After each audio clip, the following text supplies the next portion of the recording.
hello, tässä Paamo, he.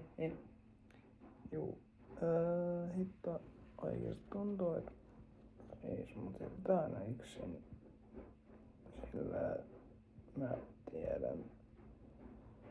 Toisaalta se ei oo kivaa, toisaalta tottunut, toisaalta taas ei, mut siis tiedän, mulla johtuu mun traumoista, mitä on ollut ja silleen, mut siis tämmönen käytäntö, et yksin jääminen, joo, ei oo reiluu, mut mitäs sille niinku voi?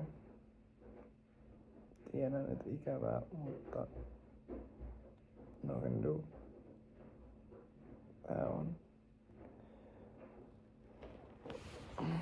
Siis ei oikeastaan mitään semmoista ihmeellistä. Yritän oikeesti tehdä muuta, mut joo.